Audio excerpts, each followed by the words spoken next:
लोटांगण वंदिन चरण डोळ्यान पाहिन रूप तुझे प्रेमे अलंगिन आनंद पूजन भावे वाळीन म्हणे नावा त्वमेव माता पिता त्वमेव त्वमेव बंधुश्च सखा त्वमेव त्वमेव विद्या करुणं त्वमेव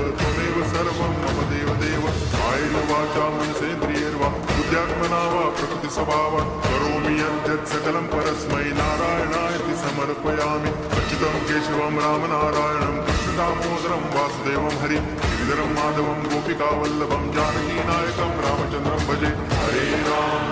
राम राम हरे हरे हरे कृष्ण